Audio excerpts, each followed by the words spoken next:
Hey everyone, welcome back to On Purpose, the #1 health podcast in the world. Thanks to each and every one of you that come back every week to listen, learn, and grow. Now, I know that if you're listening right now, you're here because you want to improve your mental, emotional, physical, and spiritual well-being. I know that you're trying to heal from trauma, from stress, from pressure. You're trying to heal challenges you experienced early in childhood or ones that you're going through today.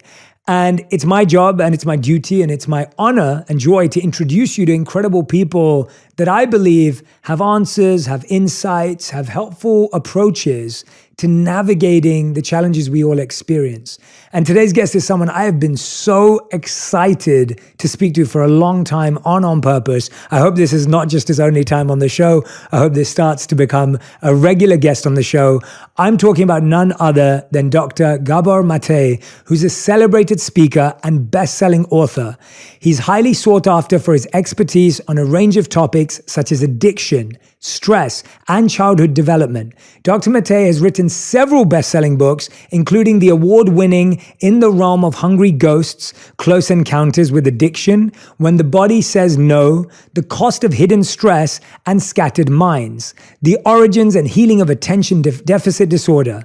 Now, today we're talking about his new book called The Myth of Normal, Trauma, Illness, and Healing in a Toxic Culture. And we have the link to this in the notes. I want you to go and order this book right now. It is going to blow your mind. The insights of this individual about what we're going through as a culture and a society are going to be really powerful. So the book is called The Myth of Normal, Trauma, Illness, and Healing in a Toxic Culture. Please welcome to the show, Dr. Gabor Mate. Thank you so much for being here. Well, it's such a pleasure to be here. Thank you. I love sitting down with people who are deeply immersed and obsessed with ideas and observing human behavior. I admire obsession deeply and admiration deeply, and I admire the ability to sit with something for a long enough time. But I want to start off broad and I want to move in deeper. And I think this is a question that me and my friends often talk about. I think we hear the word trauma more often these days. Yes. It's thrown around sometimes. Sometimes it's used effectively. Sometimes it's used in conversation around things that some people would perceive as small and insignificant. Sometimes it's used to describe life-defining things. In your words, how would you describe trauma?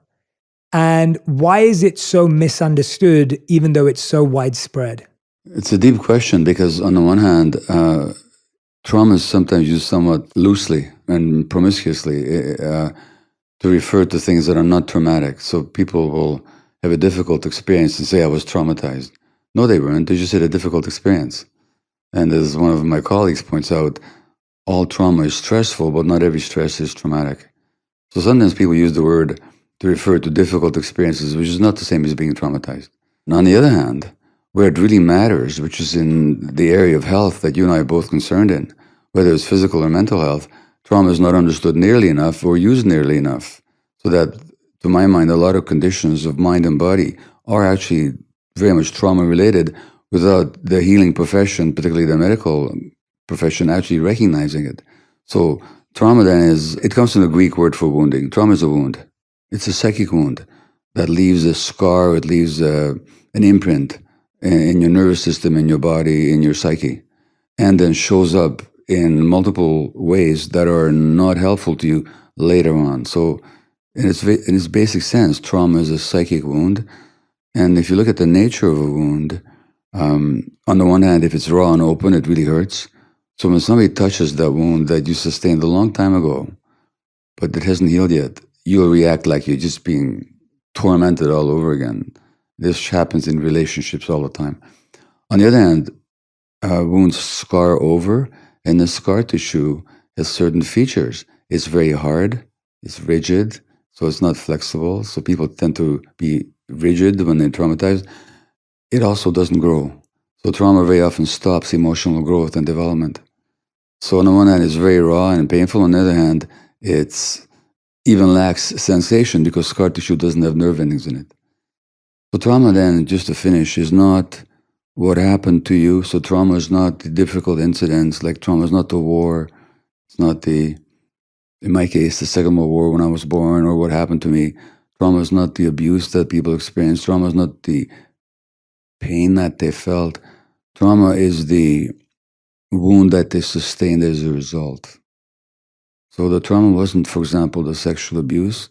Trauma was the wound that the person sustained as a result of having been abused. That's the good news, Jay, because if trauma is the wound that we sustained, it can be healed at any time. If trauma is what happened to me 75 years ago or 78 years ago, it happened. It never not will have happened. You know, the partition of India wounded a lot of people, but it'll never not have happened. But if the wound is what happened to people inside as a result, that can be healed. That's probably the best differentiator that I've heard. And you're right, it is good news because it means we can heal it. Exactly. What do you think are the biggest, going the opposite way, we're talking about a wound, and I want to come back to that, but going the opposite way, how would you then define healing? Because that's another word like trauma that is also just everywhere now, right? Self-healing, healing from this, healing from that. I think healing is such a interesting concept in and of itself, which again is rarely defined or made clear to us. And from your studies, I would love to hear your thoughts in the same ways you did for trauma. What is healing? Sure. So you mentioned to me that you spent some time in my homeland of Hungary, where I was born. And the Hungarian word for health actually begins with the word for wholeness. So health literally means wholeness. And the English word for healing and health also come from an Anglo-Saxon origin, meaning wholeness. So for some reason, languages internationally have intuited the sense of healing, which is a sense of completion and wholeness. Now, what trauma does is it disconnects us. It splits us off from our true self and disconnects us from our emotions, even from our bodies. So that if that disconnection is the essence of trauma, then the healing is that coming together of the self to become whole again. And healing is often used synonymously with cure, fair enough. But strangely enough, in my view, and not just in my view, people can be cured from an illness without becoming whole, without healing. People sometimes also become healed without being cured. So in that sense, healing is not the absence of a physical illness, but it's the integrity of a person who's no longer split off from themselves. I think what we find is that trauma is so, as you said, a wound that is long-lasting. It can often be that way. Yeah. But healing is a process that we want to happen now. Yeah. Or today. Yeah. Or tomorrow. Yeah. I'm intrigued by how does time, we've always heard time will heal, right? Like that's an old cliche. It won't. Yeah, right. So let's go back to the wound and talk about, is there any relationship between time and wounds or unhealed wounds? And what is that relationship? How is that wound being formed internally? As you said, trauma is not what happens to you, it's what happens inside of you. That which is happening inside of you, what is happening with that wound over time when it's left? What happens is that it may lie dormant for a long time, and then something occurs that touches it. It's when we talk about people being triggered, for example. Something touches an unhealed wound inside you, and you react, you've just been wounded for the first time. And certainly I can tell you that's been the case for me. For example, in my marriage relationship, is that the unhealed wounds, you may think you've gone past them, but then something will happen that touches that wound, and you react like you're being tormented all over again for the first time. And time does not automatically heal. Mm-hmm. Time maybe scars it over, time maybe makes it less available to immediate memory, but should something happen to evoke it, it's going to show up in its full painful impact until you do some work to heal. Time by itself does not heal, not spontaneously, not automatically. How do we uncover those? Because I feel that, and maybe this is something to address, it's that, at least what I find is that a lot of our beliefs that we have about ourselves and about others are wired to try and make us feel safe to some degree. So I believe, and I'm hypothetically saying this, I believe that I am right in my opinion because that makes me feel safe and secure. But often to unearth a wound, we have to be okay with the vulnerability of saying, well, maybe I'm not right. Maybe this response is coming from some wound that I gained in the past. So, for example, when you were speaking about your marriage, you sparked something for me. I found that a lot of the love I received when I was younger was then followed by guilt. So when I received love when I was younger, the idea was if I couldn't reciprocate with that level of love, I'd be made to feel guilty that I didn't love someone enough. And I found that I would repeat that in my own relationship with my wife, where I would overlove. And if she didn't match that level of love, I would then make her feel guilty. And it took me years to really discover that pattern. And that's just one tiny pattern. And whether that's trauma or a difficult experience is a different conversation. But the idea that spotting that pattern only came from me saying, well, maybe I'm wrong. Maybe me wanting to make someone feel guilty is not the right thing. How do we assess that? How do we gain the vulnerability in safety to create that future stability? Does that make sense? Well, it makes absolute sense because vulnerability itself is absolutely essential for growth. So vulnerability, the word itself comes from the Latin word vulnerare, to wound. So vulnerability is our capacity to be wounded. Now, the reality is that as human beings, we're all vulnerable from conception until death. But when we're hurt in childhood and the vulnerability is too painful to bear, we will try and shut down our vulnerability. And for example, by being right. Because if I'm right, then I'm powerful and I can't be assailed anymore, you know? But when we do that, we stop growing. Everything in nature grows only where it's vulnerable. So a crustacean animal like a crab inside a hard shell, it can't grow. It has to molt and make itself very vulnerable to be able to grow. A tree doesn't grow where it's hard and thick, does it? It grows where it's soft and green and vulnerable. So vulnerability is absolutely essential for growth. And for vulnerability, you gotta let go of those defenses, such as being right, that you developed as a child in order to protect yourself from the pain. So that's why we talk about growing pains, because vulnerability is necessary for growth. Without vulnerability, there is no growth. Wow, what you just said, that is so beautiful. You just said vulnerability is our capacity to be wounded. That's what it means, literally. Yeah, that's an incredible definition of the word. I think we hear so many definitions of vulnerability, but that vulnerability, I'm just going to say that again. Everyone write that down. Vulnerability is our capacity to be wounded. How do we develop our capacity? So actually, let's go back to childhood. We'll come back to that. So if we go to childhood, what are the things happening currently that you perceive? And I know you talk about this in your new book, The Myth of Normal. By the way, everything we're talking about is in this incredible book, The Myth of Normal, Trauma, Illness, and Healing in a Toxic Culture. If you don't have it, please go and order it now. What is happening in our childhood, in society? I guess when you say things are not happening to us, there are still environmental impacts that are imprinting the potential for this wound to grow. What are some of those things that are distorting our development in unhealthy ways in childhood? There are two things. One is obvious, like when the children are mistreated, maltreated, abused, sexually, physically, emotionally, when there's violence in the family or a parent is caught up in addiction or where there's a rancorous divorce and a lot of conflict in the home, children are just wounded, period. But it's more insidious and more ubiquitous than that, because children have certain basic needs. Now, if you want to understand a zebra or a whale, where would you study those creatures? In a zoo or an aquarium or out there in nature? Same with human beings. So you have to actually look at what are the evolutionary determined needs of human beings as inculcated or instilled in us through our evolutionary history. And so we evolved with certain needs. There used to be this belief that children are what are called a tabula rasa, an empty slate. You can just write whatever you want on it, program the child in any way you want. That used to be the prevailing belief. It's not true. Children are born with not only just certain needs, but certain inherent expectations. So, to give an example, your lungs are an inherent expectation for oxygen, because they've developed in response to oxygen. If there'd be no oxygen in the environment, we'd have no lungs. In the same way with the human child, it has certain inherent expectations.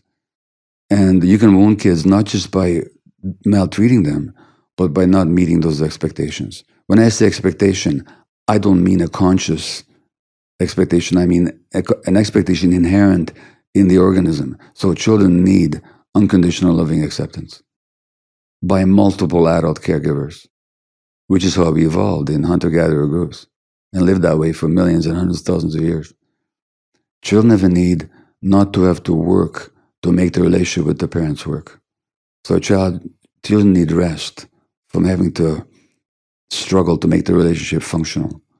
So they don't have to be pretty or cute or compliant or clever or successful or any of that stuff. They just need to be, and they don't have to work at getting the parents to accept them. That's an essential need of the child. When I say essential, I mean if it's not met, that'll distort child development. The third need is really crucial, and in our society, it's hardly ever met, which is the child needs the freedom to experience all the emotions that nature has endowed her or him with. So we have certain brain circuits for anger, for love, for play, for lust, for seeking, curiosity. All these circuits are there for a reason. We share them with other animals. We share them with bear cubs and puppies and little whales, elephant. They need to develop because they're there for a reason. Evolution gave it to us. In our society, parents are often advised and taught to suppress certain emotional experiences on the part of the child. That's a wound to the child, which distorts their development and has significant implications for health later on. The fourth essential need is free play out in nature.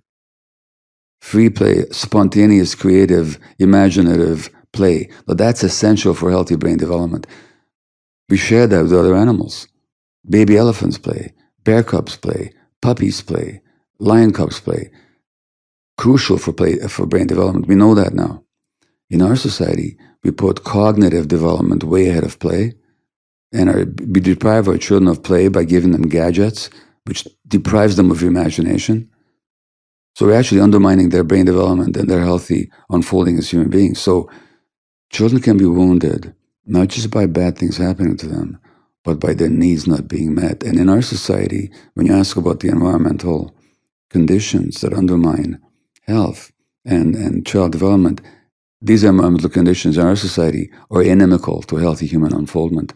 No wonder we have so many children in trouble with anxiety and ADHD and depression, and the rate of childhood suicide is going up, and the number of kids being medicated with heavy-duty medications, multiplicity of medications, is going up. Why? Because the conditions for healthy development are less and less available to them, not because parents don't love their kids, not because they're not trying to do their best, but because of the conditions under which parenting takes place in this society. Yeah, just to share some of those stats that are in the book that Dr. Mate is referring to, we have in 2019, more than 50 million Americans, over 20% of the US adults suffered an episode of mental illness. Rates of obesity, along with the multiple health risks it possesses, are going up in many countries, including Canada, Australia, and notably the United States, where over 30% of the adult population reach the criteria. And then this part, millions of North American children and youths are being medicated with stimulants, antidepressants, and even antipsychotic drugs whose long-term effects on the developing brain are yet to be established. So, you share all these insights and research and work. What I'm interested by is, let's say a child today is raised in that way. I find it fascinating that if you then migrate that child into the real world, and for everyone who's listening, I'm doing my quotation marks, like real world, they walk into this conditioned world that we currently have. If we almost raised a village of children in a, I don't know what the right word is, but I guess in a more natural way, but then they evolved and had to get a job and work in the world, how would they function? What would be your take on how they would do? Is there any research on that? Or what would be your thoughts about how they would deal with the then capitalist society that is drilled around results and performance and being beautiful or smart or cute? How would they react to that? That question actually has been studied to some degree, and they would not automatically buy into the values. So they may need to get a job, but they wouldn't identify themselves with the job, and they wouldn't judge themselves based on the external values of success. They would also enter the world with a sense of purpose. And I know purpose is very important to you. So a sense of purpose can only arise from us if we're in touch with our real selves. So they would be in the world, but they wouldn't be of the world in a sense. They wouldn't identify themselves with the values that society would push on them. So I think they would struggle, but they would do reasonably well, and they'd hold on to themselves in the process. They wouldn't live a life that's based on what do other people think about me? Am I pretty enough? Do they find me attractive? Have I collected enough goods and objects to make me feel okay about myself? They wouldn't buy into all that. And to the extent that this has been studied, and it has been, those people that can be in this society without buying into its values tend to be healthier and more grounded emotionally. The reason why I love hearing that is because it's the first time I've connected these ideas together, that when I was born and raised in London, I was born and raised with all the usual pursuits, i.e. of a good education, a good home, a good financial situation, etc. Those were the ways I was raised, and success was a big part of my culture. Yeah. And I chased the validation of my family and the external surroundings and my community and what my aunts and uncles thought of me. And when that validation was dissatisfying or didn't feel like it was actually coming my way, and when I was finally introduced to the monks at 18, I then sought the validation of the monks, only for them to teach me that the issue wasn't who you seek validation from. The issue was seeking validation in the first place. In the first place. And so what you've just said to me is, in 3 years, I got a crash course in what you're saying, where we spent more time in nature. Yeah. We were trained in unlearning the behaviors and habits that I'd developed for 21 years at the time. Yeah. And then when I came back into the world, the way you just described that is exactly how I felt. Like I almost felt like a new person coming back into the same world that I left, with a completely different approach and a different map of how to navigate it. And you're spot on. It's still hard. It's not that it's perfect and it's easy, and it's not that I've got it right. It's just that when I am challenged, I have a toolkit, or I have some ideas, as you said, with purpose, that help me think about the problem differently. You're not governed by the same thing. So when I went into the world of work, and I just want to give people a practical example of what Dr. Mate is saying is spot on. When I went into the world of work, we were all told that we had to be good at a list of like 10 things in order to succeed. Yeah. And I looked at that list of 10 and I was like, I can do one of those things really well. And I'm only going to focus on that one, because these other 9 are not my nature. They're not my purpose. And it's so strange, because that one thing made me extremely successful at the company I worked at, and then has become how I built my career. And it's so true that had I gone in and done what 90% of people did, I would have become what 90% of people are doing. That really deeply resonates. What is the difference though with, and I can't wait to read some of that research on that. I think that's fascinating. When you have a culture where I think most people who read this book today, The Myth of Normal, will say that they can relate to having trauma, illness, and trying to be on the path of healing, especially our community here. They are absolutely going to love this book. This is exactly why we have this show.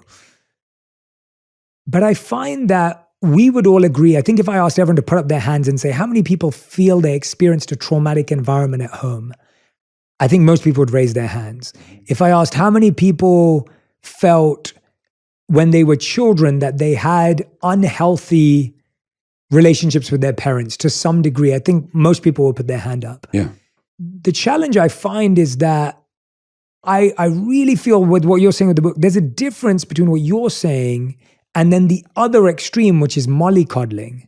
So there's neglect and then there's mollycoddling. And I find that as humans, our brains are wired for extremes. So if we've seen that being mistreated or neglected is really bad for us, we go the opposite way and we go, okay, now I'm going to make sure that this kid has like 24 cushions around it. I'd be curious to know.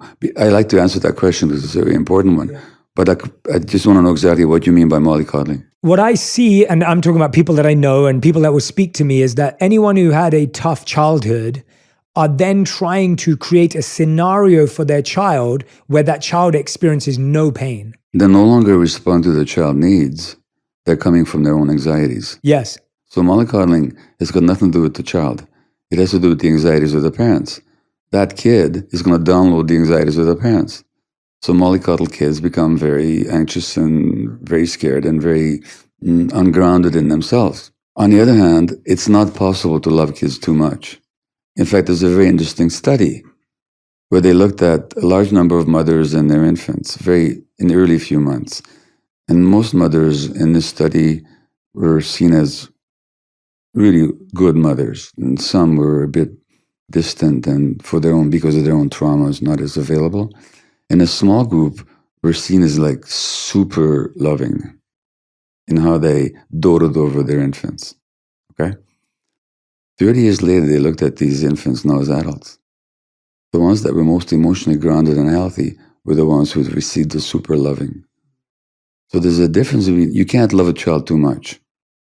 So the mollycoddling that you describe is not a child being loved too much. It's a child who has to endure the anxieties of the parents. And there's a very famous example in world history of someone whose parents wanted to protect him from suffering was the Buddha. He never saw death, he never saw illness, he never saw old age until he goes out and sees a dying person, sees a very poor person, a very ill person, a very old person. He realizes there's suffering in the world. So all the mollycoddling he received could not ultimately protect him from the awareness of pain and vulnerability. Although, if I talk about the Buddha, I also have to say that his own trauma is often not talked about because his mother died when he was a week old, or right after birth, didn't she? So even they tried to protect him, they couldn't. But so anyway, mollycoddling has got nothing to do with the needs of the child. Yeah, that's a great differentiator. It has to do with the unmet needs of the parents. And as soon as parents project their needs onto the child, they no longer see the child as they exist. They see their own anxieties, their fears, and their own fantasies. Naturally, that's going to hurt the child. Yeah, that's such a great differentiator.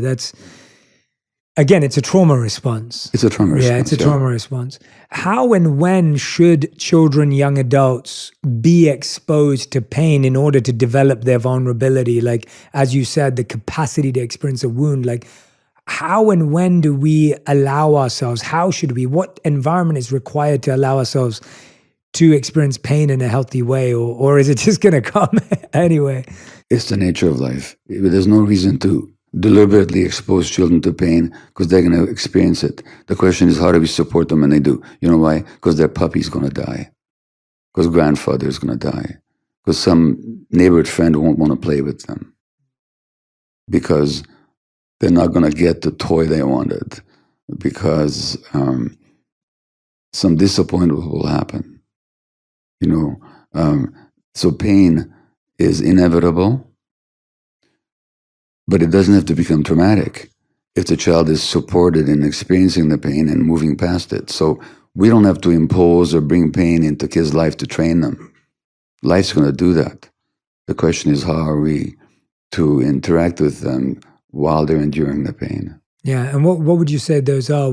Obviously, there's the love part, which you spoke about, but when a child is going through something like that, so let's talk about loss, because I think that's a big one, right? Like whether it's losing a parent or losing a puppy, as you said, or even if it's not losing a parent to death, it's losing a parent to a divorce. It's, for example, correct, yeah. So grief and loss doesn't have to mean end of life. It can be everything. Exactly. Or a loss of a country. What are the steps that someone should take in order to helps guide through anyone through loss, not just a child? Well, interestingly enough, when I spoke about these brain circuits that we share with other mammals for play and for loving and seeking, we also have a brain circuit for panic and grief. Why do we have that? Because life brings loss. And so grief is essential for life, because grief is coming to terms with the fact that something is gone and is not going to come back. So when a child experiences grief, And I said that the need of the child is to be able to experience all the emotions. They need to be able to experience the grief as well. Mm. And it doesn't matter whether from adult eyes we see that loss as major or minor. It's a question of how is the child experiencing it. And for a small child, even what looks like small losses can be very painful. Mm-hmm. Well, then we don't make the child wrong for it. We don't say, get over it, there's nothing wrong. Think of all the other children who are suffering, all that kind of relativistic, shaming stuff. We say, oh, it really hurts, doesn't it? You really wish grandpa would be here with you. You really wish mom and dad weren't leaving each other. It hurts. In other words, you just validate their emotions. By doing so, you help them accept the loss, and you help them move through, and you help them learn that they can endure difficult emotions without having to become falling to pieces.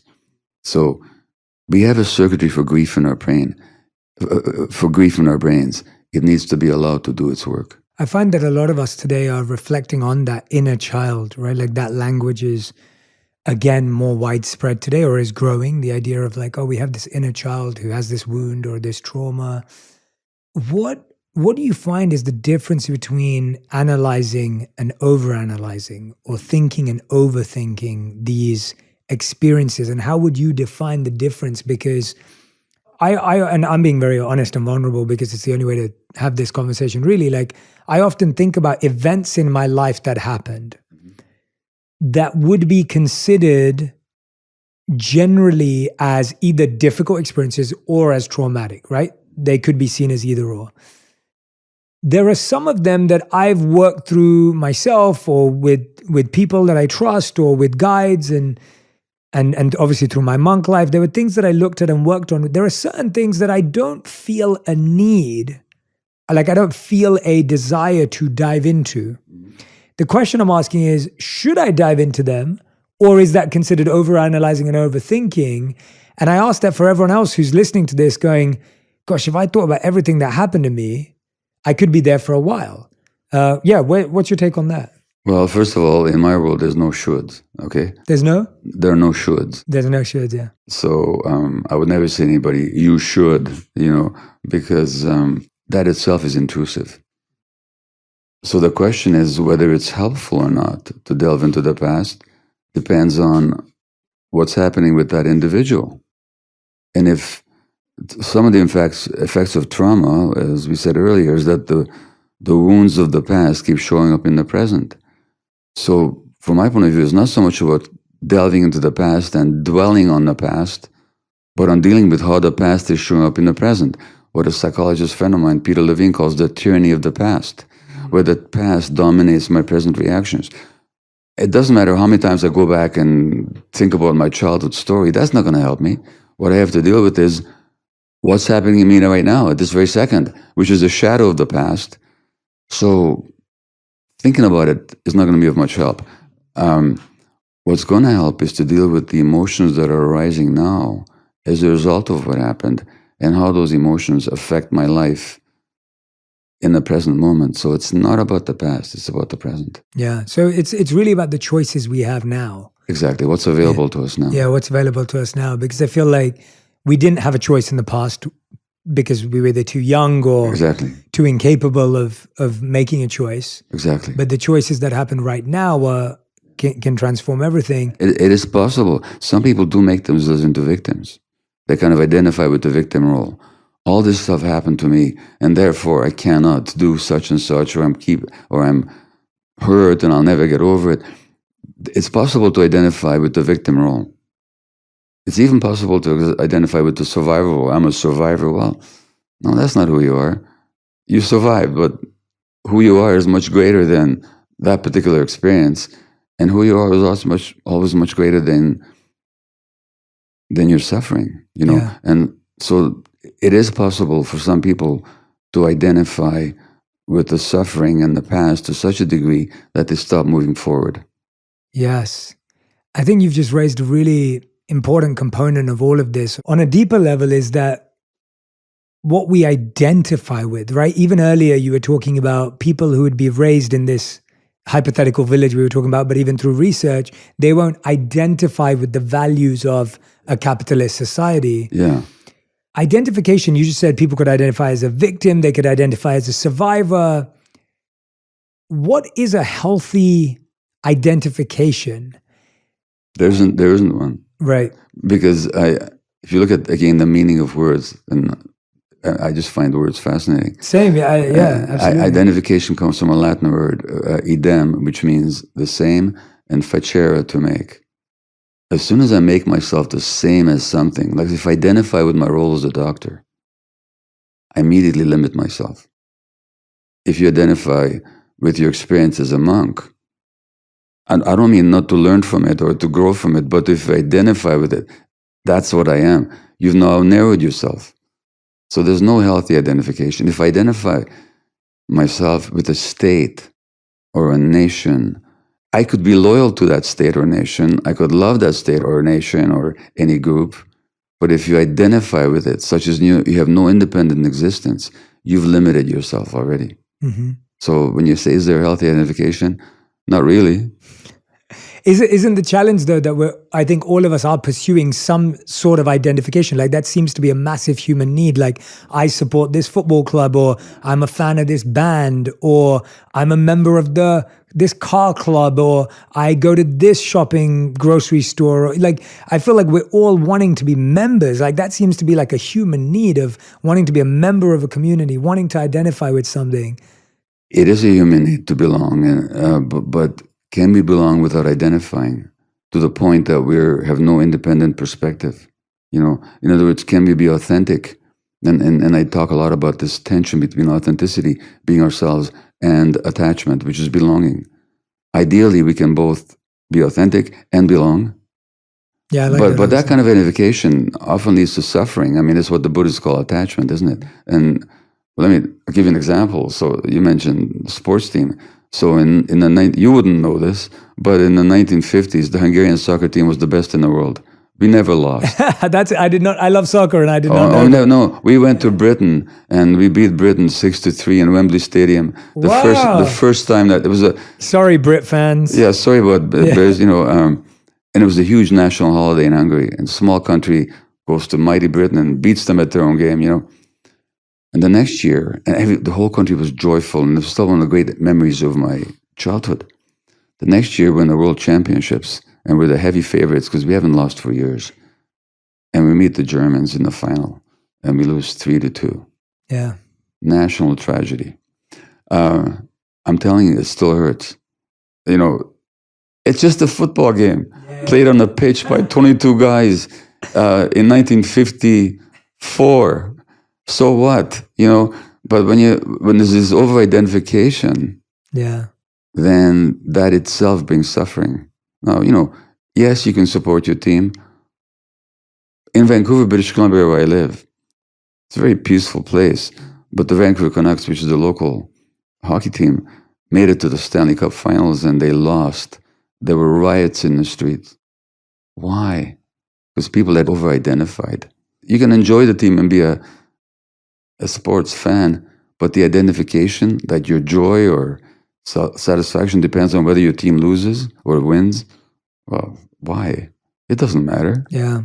I love that answer for many reasons, because I've had to go through the grief of letting go of past selves, adopting new selves, and then having to realize that none of those were me as my identification. So as you rightly said, when I took off the garbs of a monk, when I took off my robes, it was really tough because there was a part of my identity, especially at a young age, that was attached even to the outer covering.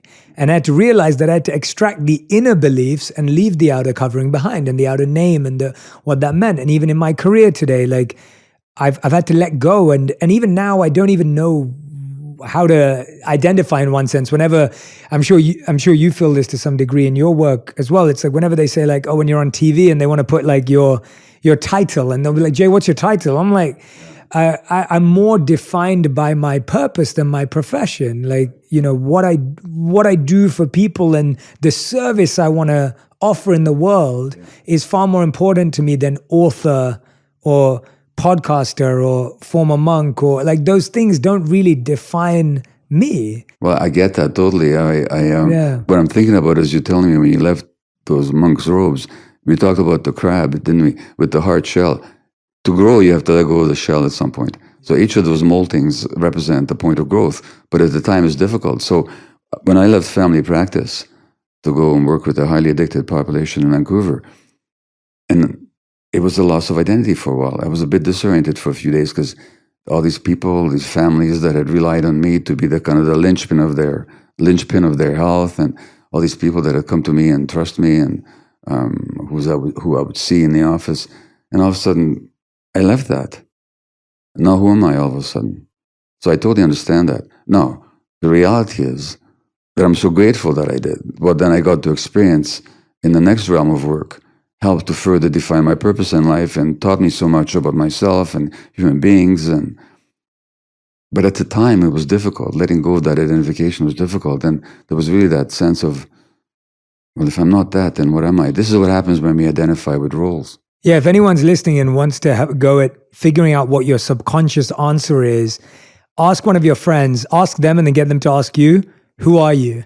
Yeah. And your answer to that question, 99% of the time when you ask someone, who are you? They'll say, I'm a lawyer, I'm an accountant, I'm a Brit, I'm an American, always the answer is on such a material level. Well, as one spiritual teacher said, I think, unless I'm making this up, but I think they said it, that the problem is not knowing who you are. The problem is thinking that you know who you are. Yeah. Yeah. Yeah. It's incredible, isn't it, that the things that are true safety feel unsafe to the mind. Yeah. And I'm intrigued by that because you've studied the mind, you've studied addiction, you've studied healing, you've studied trauma.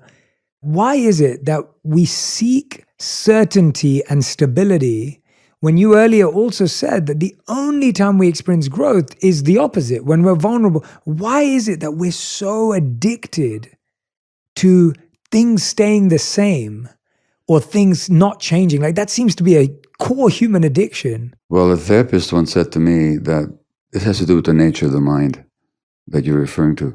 A therapist once said to me that if your parents didn't know how to hold you, you develop the mind you hold yourself with. So you find safety in this mind that you created. And so the human mind, the ordinary egoic human mind, is basically a defensive structure. It's, in significant ways, it's a response to pain. That's not all it is, but in significant ways, it's a response to pain. It's afraid of pain, and it's designed to keep you from experiencing pain. So it's worried, and it's anxious, and it's defensive.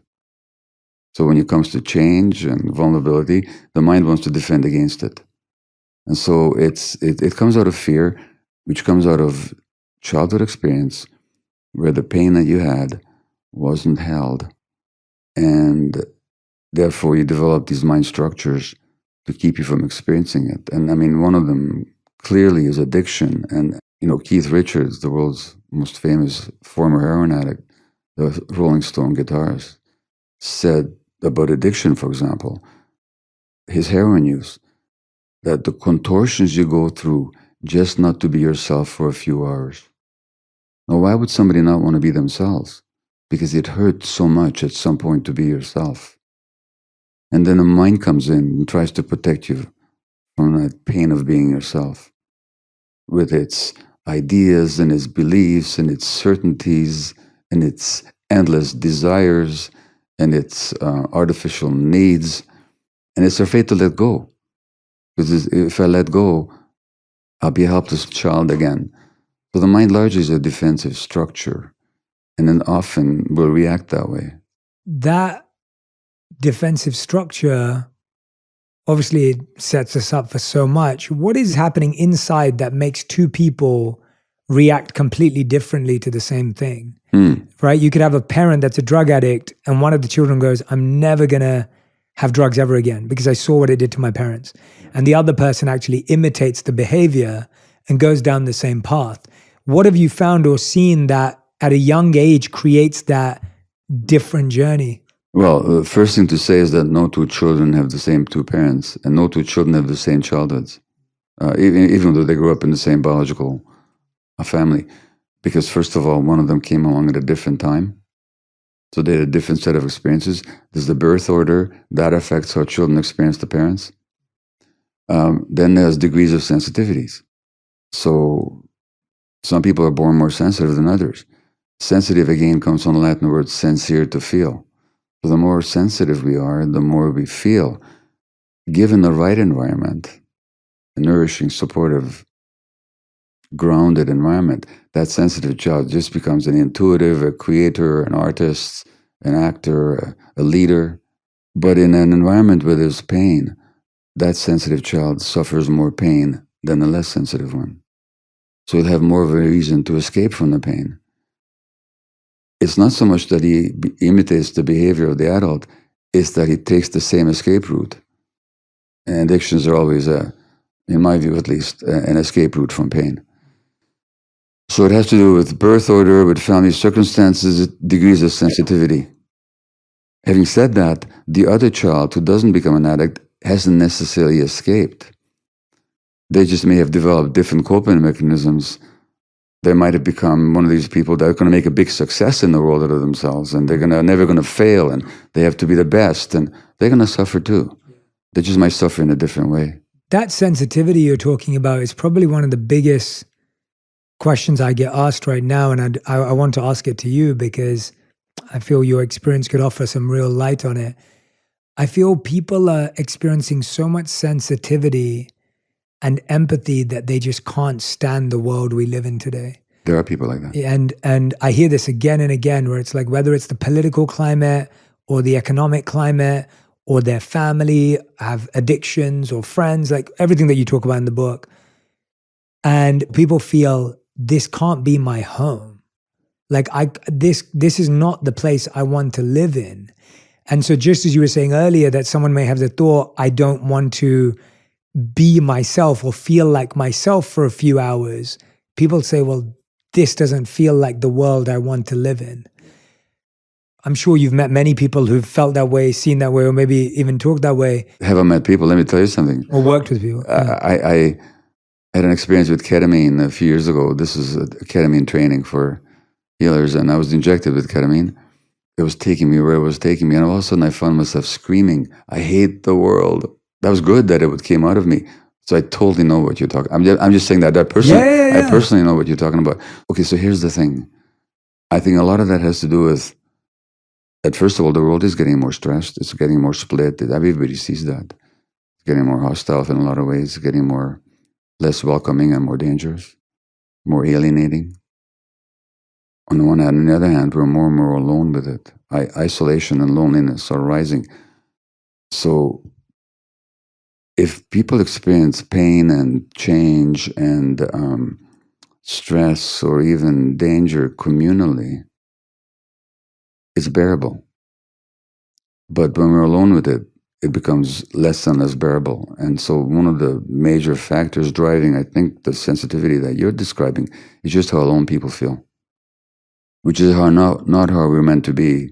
So that the capitalist values of aggressive, individualistic, ruthless greed and competition against everybody else, that doesn't reflect human needs or even human nature, not as we evolved. But the more the world gets that way, and the more isolated we become, the more vulnerable we are to be hurt by the world that we live in. And I think that's what people are talking about. Mm. Yeah, I think one of the biggest things for me, I was really fortunate that the clients I coach and the people that I work with, I got to experience a lot of individuals who were vulnerable with me, but they experienced being lonely and successful. And lonely success didn't bring happiness. And I know that one thing that me and my wife are always talking about, especially because we're in a country where we don't have any family, we had to start from scratch in our friendship, work, and everything was... I heard you say in a podcast of how important family is to your wife, for example. For my wife, it's huge. Like her personal family is like everything to her. Like that's her greatest value. But here we had to build our family. Yeah. And I think one of the things we constantly do is we try and make a concerted effort in order to cultivate and curate our community in LA. Mm-hmm. And it's fascinating to me because, again, perception comes in where most people say to me, well, LA is a very shallow place. Like LA is a very fake place. And I'll say, well, I found some of my best friends here and incredible human beings. how much does that perception of a place or a space or a person actually also make us more lonely?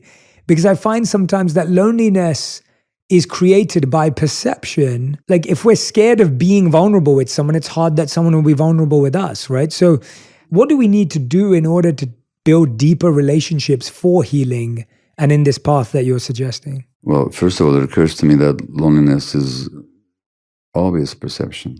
There's a difference between being alone and being lonely. Alone is just a fact and that we can embrace and make decisions about. Loneliness has got an emotional charge to it. And that's very much a matter of perception. You can be alone and not be lonely. And you can be surrounded by all kinds of people and be completely lonely. So that depends, how open am I? How vulnerable am I really willing to be? What defenses have I erected around myself to protect myself that keeps me from really contacting other people? So I think we unwittingly generate loneliness. There's also something else that happens, and you referred to this earlier. You talked about elders. So in our society, we don't talk about elders. We talk about the elderly. It's not the same. In our society that defines people so much in terms of their economic value, we tend to discard people that are not perceived as having economic value either as producers or consumers. So this society generates a lot of loneliness just because it's materialistic values. And in other functioning cultures, elders are not only they're respected, but they have a purpose. They have the wisdom, they have the experience, they have the vision, they have let go of a lot of the attachments that youth invariably engages with. So they have a lot to offer. So loneliness is also created in a society that has a very rigid and limited set of values. Yeah, I love the change in the language again of the elders and the elderly. And I always go back to that time in my life because it gave me so much. But growing up around people that were the same age, younger, older, and elder gave you so many different visions of life. And when I look back at my childhood or my young adulthood, I was constantly surrounded by people that were older than me, younger than me, much older than me and wiser than me. Yeah. And being able to have everyone's vantage point created a beautiful 360-degree picture of life. Yes. But most of today, we're only seeing 1 degree. If you spend time with only people your age, you're getting a very limited viewpoint of life versus if you're spending time with a much wider age range. And you tend to get a much less mature and rounded view of life. One of the books I helped to write, co-wrote, is called Hold On To Your Kids, Why Parents Need to Matter More Than Peers. And the point made in that book is precisely what you just articulated, which is that for so many people, their world begins and ends with their own age group, which is a developmental disaster. Because again, we evolved as creatures in touch with multiple people with multiple ages. And we've spent our time around people with multiple ages.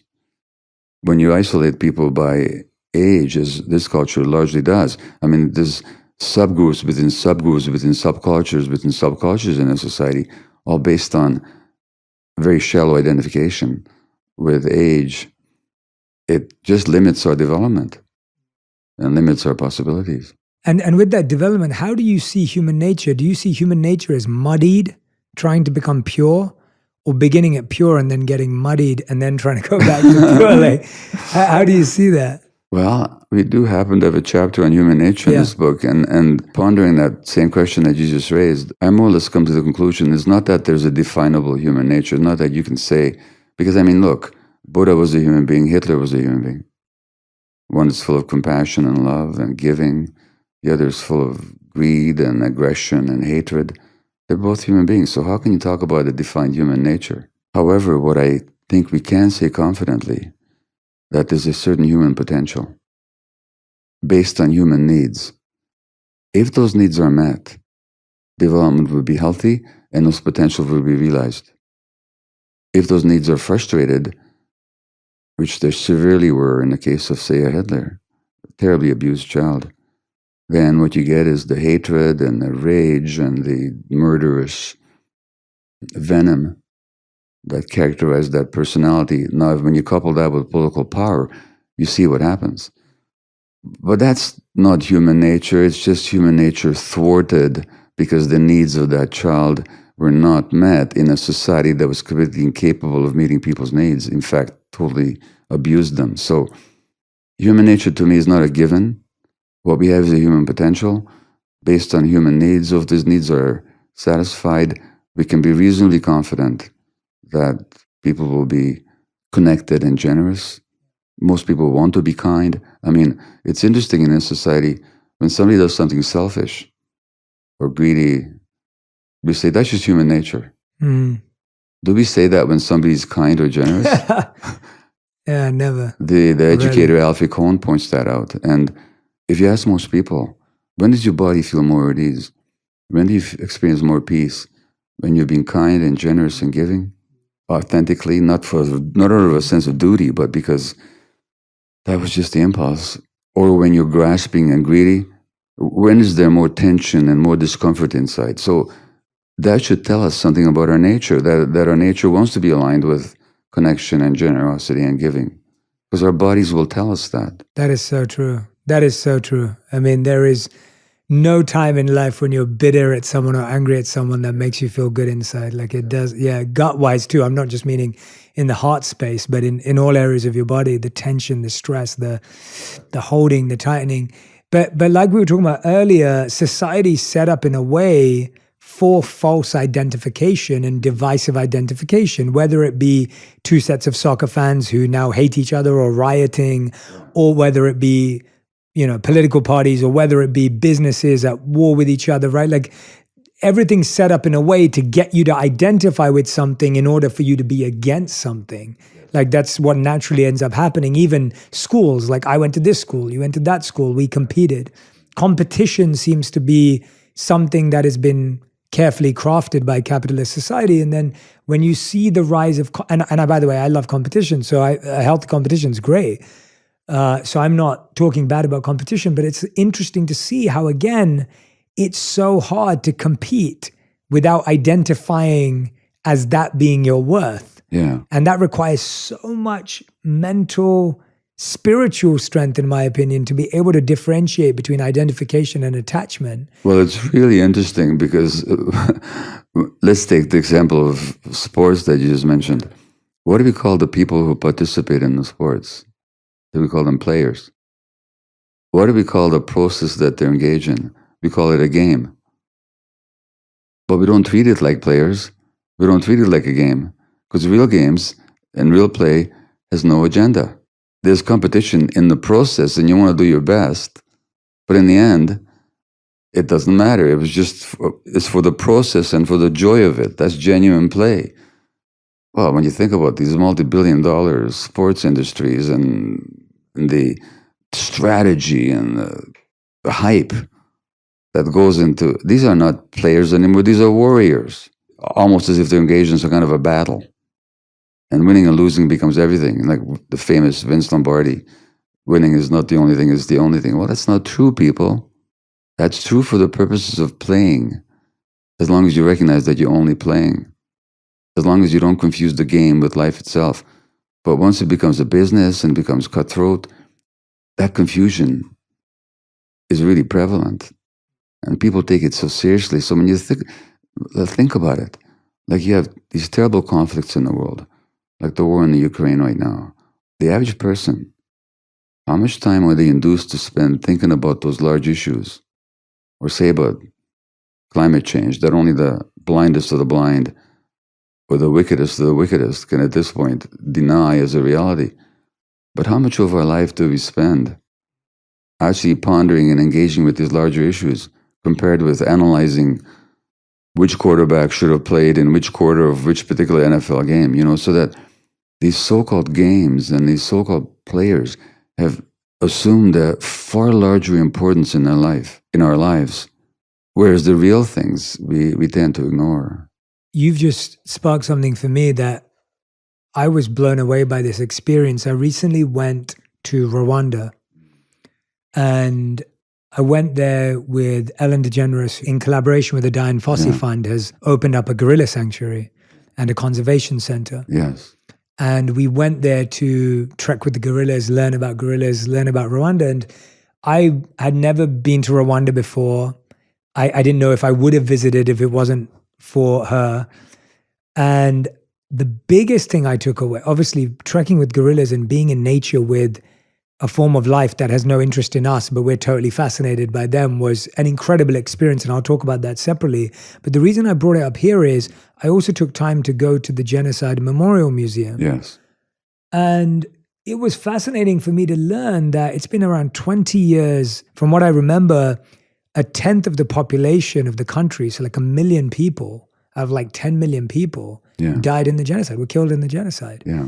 And most of the people who live there today, it was their parents, it was their ancestors that did this just 20 years ago, which is not a long time at all. And I met some of the survivors. I sat with them in the museum. I talked to them. We talked to the locals. We talked to people that were helping us with our travel and arrangements and the hotels we stayed at. And it fascinated me that the people were so healed. Mm-hmm. Like there was such a genuine, sincere conversation that they've now let go of this two-tribe culture. They've let go of the names, the identification, that they're living by a principle they call Ubuntu. I am because you are, I believe, or you are because I am. Like that's, I'll get that right. But Ubuntu is the word that they use. And it was so special. I was totally... I'm curious to ask, did you delve into what allowed them to do that? They said a lot of it came through the leadership. Like they said that was how they were being it's what you're saying. Like when you said like they were asked to, you're saying we don't make time to focus on these huge issues because we're too busy wondering which player played in which position. Yeah. They didn't say it in that way, but that's what they were saying, that our leadership encouraged us to think in this way.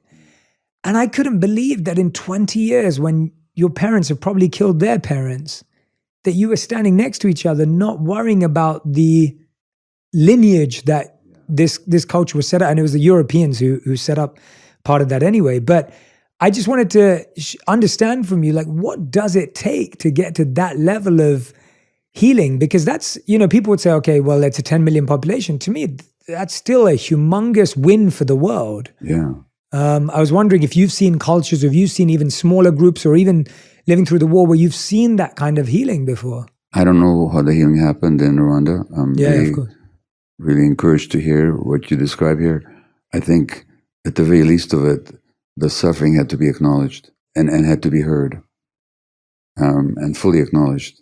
And then the healing can take place. Yeah. Without that, it can't. Of course, absolutely. Which is why it's so important to understand trauma. The suffering has to be acknowledged. Now, in my country, Canada, like when you talked about Rwanda, of course, that tribal hatred didn't just...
arise out from nowhere, nor is it necessarily in the nature of those people to be like that.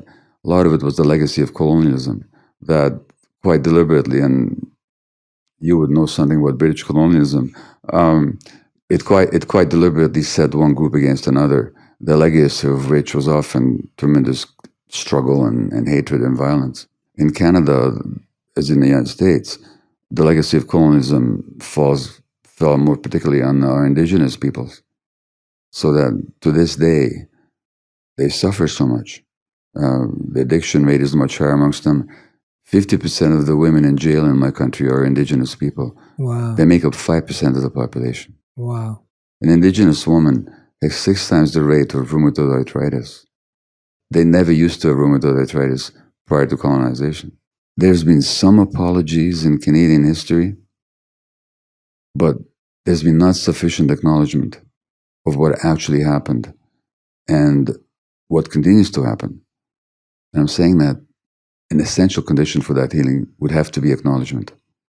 So the Pope came to Canada just maybe 6 weeks ago because the church cooperated with the state to abduct children from their homes, indigenous children from their homes, for over 100 years, into the 1990s, into these residential schools where our native children were not allowed to see their parents, where their culture was extirpated. They had pins stuck in their tongue if they spoke their tribal language. They were sexually abused. Often they died. They were physically abused. They were starved. And the Pope came and apologized. And you know what the apology was? I'm so sorry for what some Christians did to your people. Well, he means well as a person, but that was an apology uttered by an institution, because it wasn't, or it should have been uttered by the institution, but they said what some Christians, it wasn't some Christians, it was the state, and it was the church. And what I'm saying is that was a good first step. But until there's full acknowledgement and we are fully willing to hear the suffering of the people that we hurt, and that's why in the 12 steps, what do? They do this moral inventory. How did we hurt somebody, and how can we, without imposing on them, how can we acknowledge if that's appropriate? So I think for healing, whether for myself or people that I've hurt, there has to be acknowledgement. Yeah. Of the suffering itself. I think that's the first essential step. The challenge we have, though, right, in society is that I fully agree with you, but for most people, we will never get the apology we deserve because, again, we live in an unhealed environment where people are not coming out of the woodwork and saying, I'm so sorry for what happened. And even if they do, it's a bad apology or an incomplete apology or a 10% apology. So how do we function in a world where often the closure doesn't come from the person who hurt us or the person who created the wound or that we received the wound through, and it really comes down to us? That's true. Yeah. So I work a lot with Indigenous groups in Canada when they ask me to. And first of all, I often say, well, who the hell am I to offer you advice? Because in your traditions, there's so much healing wisdom. So that the best advice I can give you is to follow your own traditions. But I often say to them as well, don't wait for the acknowledgement from the government or from society, because it's going to take a long time coming. But you need to acknowledge your own suffering. You need to acknowledge your own pain. And then there's so many rituals, there's so many traditions, the dance and the chanting and the drumming and the sweat lodges and the sun dancing and the going back to the land and the wisdom circles and the restorative justice. There's so much wisdom. So what I'm saying to people is acknowledge your own suffering, but to look to the wisdom within to promote the healing. And it's there. That wisdom to heal is inside cultures, inside peoples, and inside individuals as well. So we both have to acknowledge the suffering and not get stuck on it. Yeah. But then to look for the healing capacity within. Yeah. And you certainly can't wait for the world to... It's nice, but you can't wait for it. Otherwise, you're dependent on somebody else for your healing. Yeah. And I feel like when you're healing, most apologies are dissatisfying. Like when you're healed, and we'll talk about that, what that means, but I feel like when you're more along the process of healing, you can receive an apology, you can receive a vulnerable piece of information from someone who may have hurt you, but when you're in the thick of the healing process, I find that validation and apologies rarely really feel that good. Like, and I'm saying that for myself. I know that when I've been in the thick of like working really hard in my life or trying to make something happen and someone says, yeah, you're doing great, it doesn't feel like anything because you almost feel you don't feel fully understood. I got that. It doesn't make sense. Yeah. And even on the healing side. They're not quite seeing you. Yeah. And you don't feel seen. I don't feel seen. They're seeing some aspect of you. Yeah. But we need to be seen. That's a human need. There's a psychotherapist here in California called Edith Egger, EEG. Oh, yeah, absolutely. Yeah, I know Edith. Yeah. So I've read her book. Edith was on the same train, probably, or quite likely on the same train to Auschwitz that my grandparents were, along with her family. She's in her 90s now. She describes, because they came from the same town in southern Slovakia, northern Hungary. Her parents were killed in Auschwitz as were her grandparents. Edith describes in one of her books that she goes back to the Berghof, which is in the Bavarian Alps, where Hitler lived, to forgive Hitler. Wow. Which is not to say to make it okay what he did, but to release him from the cage that she kept inside her own heart, because that limited her. So the forgiveness wasn't, it's okay what you did. The forgiveness was, I wasn't going to hold this hatred and this resentment in me anymore, because it's limiting me. So the work really is internal. Where do you see the connections between, you talked about the practices and the healing of the indigenous people, etc. How much...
Do you see a connection between spirituality and healing, and where has it gone right and where does it sometimes go wrong? So first of all, spirituality is one of these words that again gets thrown around. Yeah, it gets thrown around. Who knows what somebody means when they talk about it? Yeah.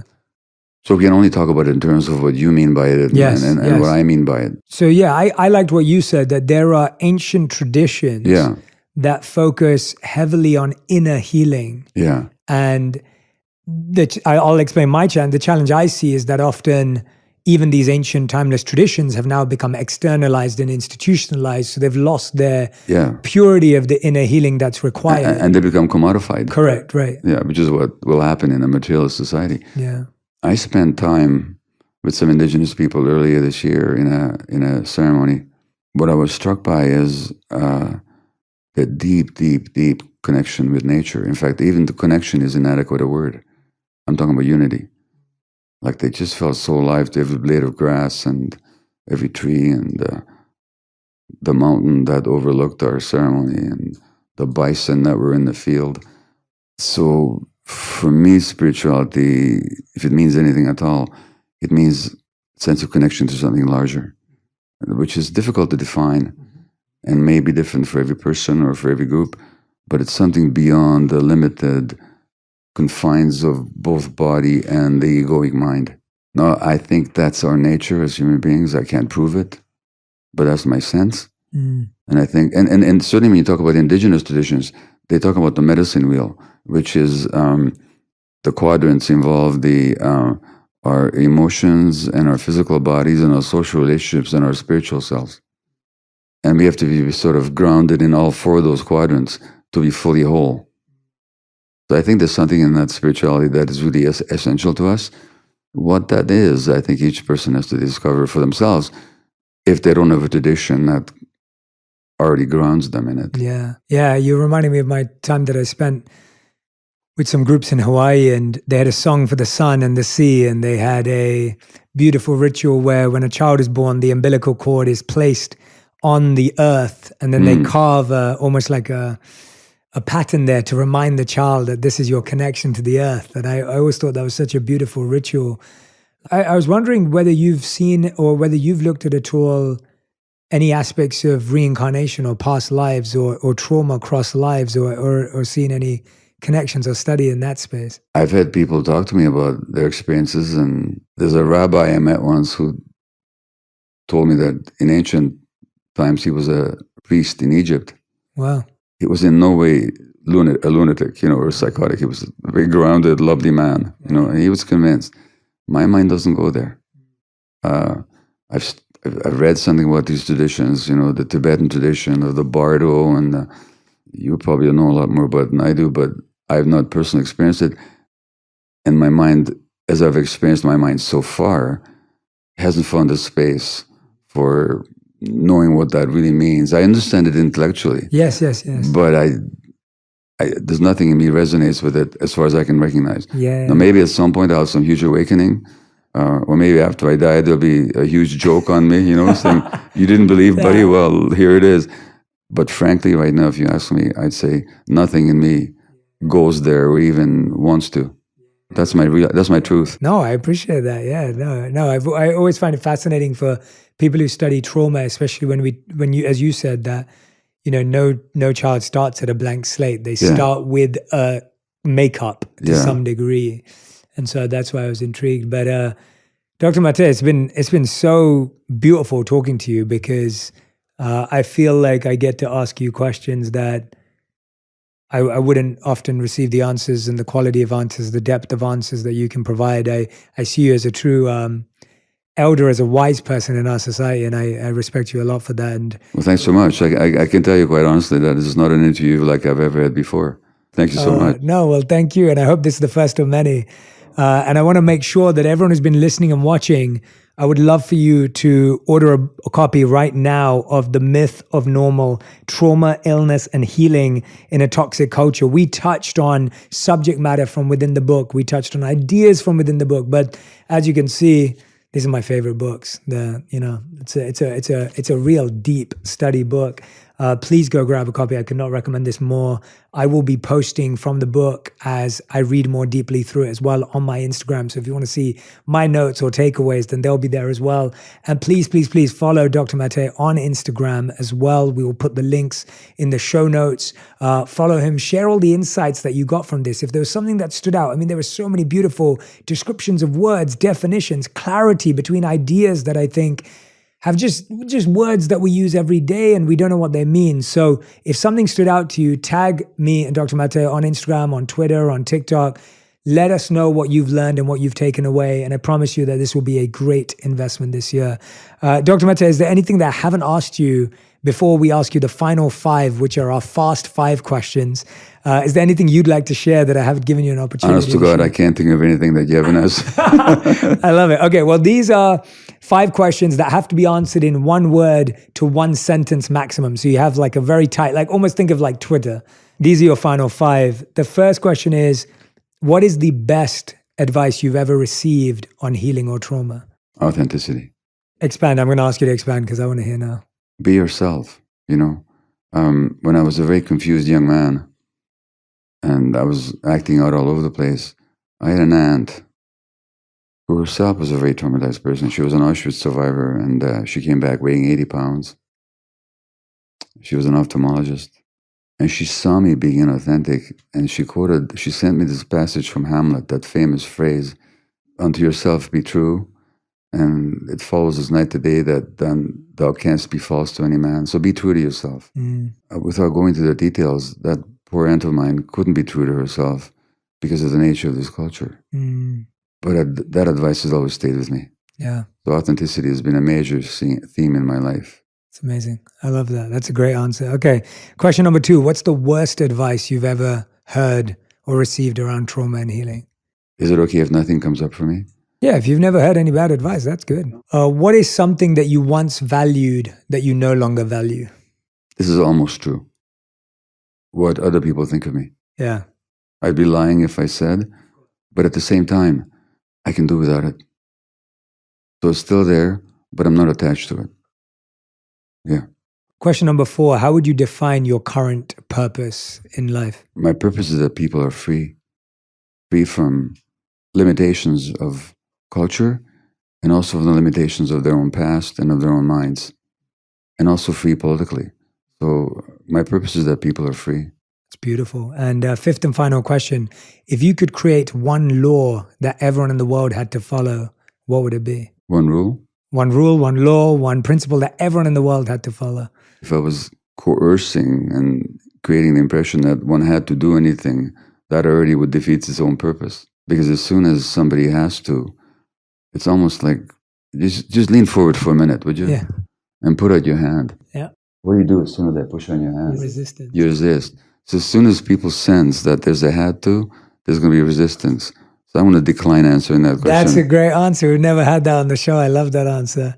That's a brilliant answer. That's fantastic. I love the way you think. The Myth of Normal is out right now. Trauma, illness, and healing in a toxic culture.